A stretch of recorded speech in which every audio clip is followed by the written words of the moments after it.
Welcome to Fantastic Vision. Please subscribe us before you watch today's video. Regarding the restrictions on Chinese semiconductors, the United States has spared no effort. Almost every once in a while, it will discuss whether to strengthen the restrictions on Chinese chips, and then reach an agreement with many allies to break the global trade order of chips. China also has its own trump card, and has imposed export controls on gallium and germanium at critical moments.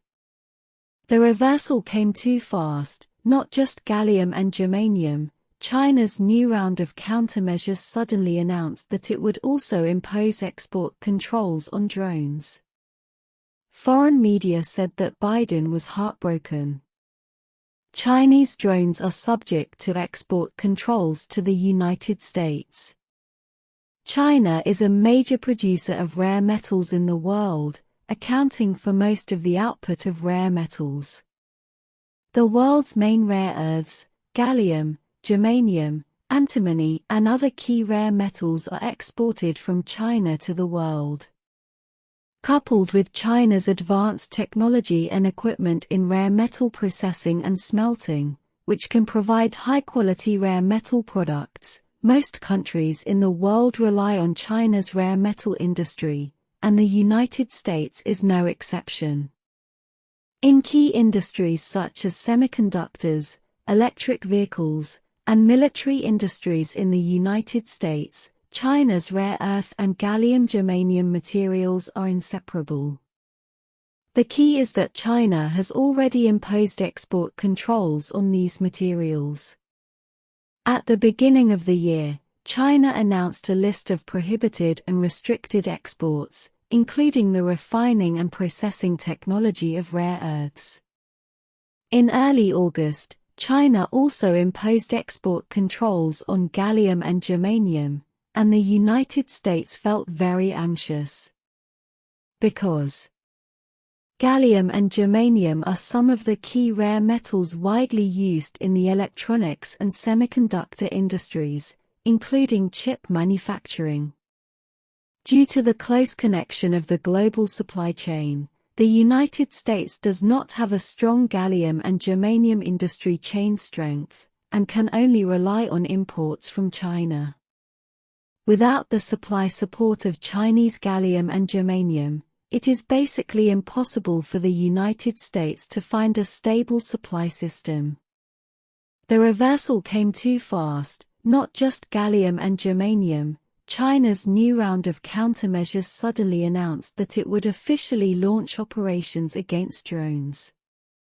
According to official news, China will implement export controls on drone-related items.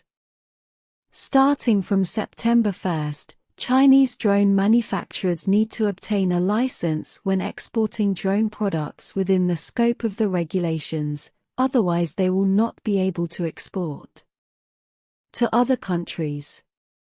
Some foreign media said, Biden's heart is about to break.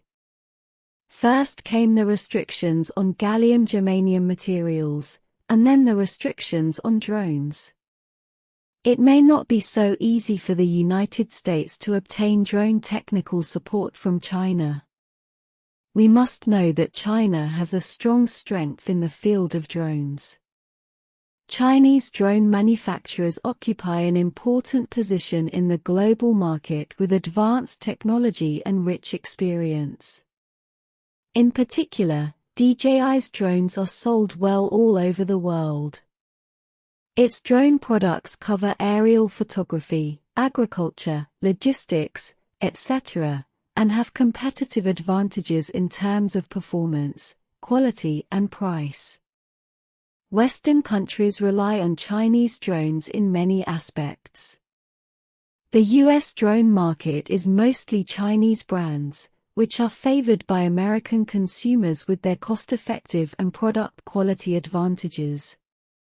Some people may think that drones are already a very common product. Even if China implements export controls on drones, it will not have any impact on Western countries. This depends on the purpose of export control.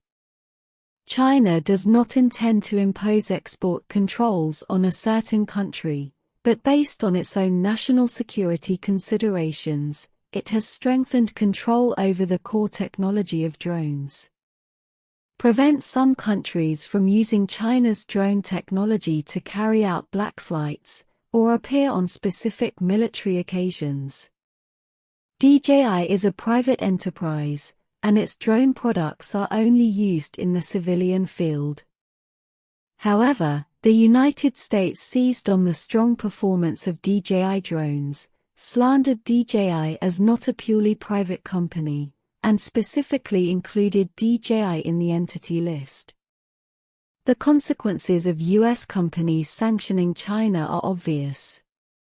This shows that the United States is very aware of the characteristics of drones used in non-civilian fields, and they play a very important role at critical moments.